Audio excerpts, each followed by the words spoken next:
Right? What sets him apart for you from other strikers? Well, apart from the obvious and him scoring goals, I think for me there is a massive difference between a great striker and a complete player / complete striker. I think it's like for me like being on Earth or on the moon, but that's only me, that's my opinion. He can, the way he does lick up the play, the way, he makes his team tick, he can score you goals and he puts pressure. Why, Peter? We were talking about it on the third goal that you showed earlier. He will create. He creates something out of nothing. He's asking his team, as you saw there, to go higher. Here, the same thing. Why does he go there? He's trying to generate something, and it is contagious. It is, and we all remember what happened after that. And obviously, he does score on the play. But the way he does lick up the play, the same thing here. The way he goes, you see Rudiger not following him. He flicked that ball for Modric. He's at the end of it. He should have scored. He didn't. The same here. As you said before, he does smell it. But he realizes that Thiago Silva goes too far from his position, so he backsealed it for Valverde. And then we all know what happened. Vinicius Junior is going to go back inside and hit the crossbar. And then here the same. This is what I mean when he makes his team tick. He will hold the ball. He knows Vinicius Junior is up there. Vinicius Junior knows also he cannot run because he has to wait for him to go back to his position. They play him again. The ball was for Vinicius Junior. He let it go. Now he goes back in the box to try to get the ball back. That's what I mean when I say that they play at his pace. He makes the team tick. They always try to find him. Every single time. So obviously hat-trick last week in the first leg, right, against Chelsea. 2 of those were headed goals. I guess we're just kind of interested, how did he manage to take them so well? Is that something that players like you would practice? Is that something you work on in training?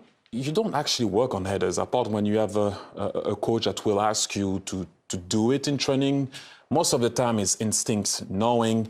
What you do practice, though, is the timing of your run. How are you going to jump? How are you going to keep your shoulder facing the goal and not close the angle of the goal? As you can see here, he plays the ball for Vinicius Junior, as we know, and look at how he runs. Instead of running here, and if you think about it in your head, he would have closed the angle of the goal by running like that.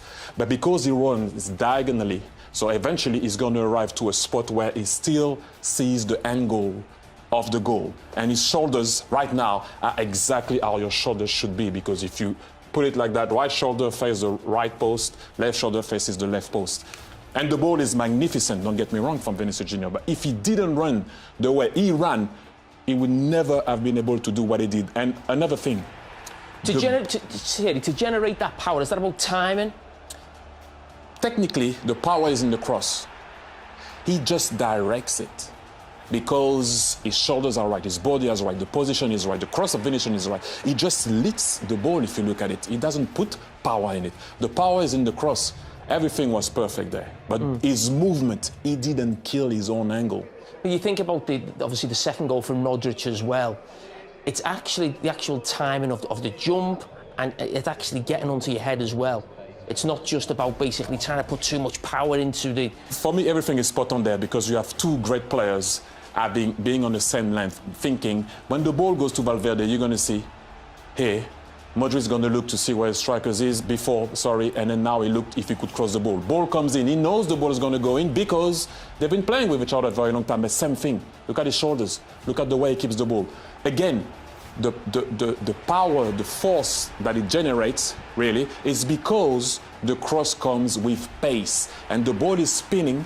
All he has to do is to meet it with his head and make sure he makes it spin the other way. It's like if you play table tennis, when you put that effect and you put the racket the other way, the ball will go the other way. This is exactly what it did. But again, they were kind of a telepathic way. It wasn't too much telepathic because Modric looked, but they knew exactly what they were going to do.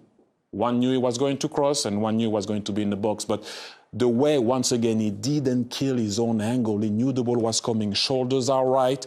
I put it that way. He could never have scored there because he was backpedaling. But goalkeeper will always do the same thing, going back to the post that is free. That is why you always try to go where the ball came from.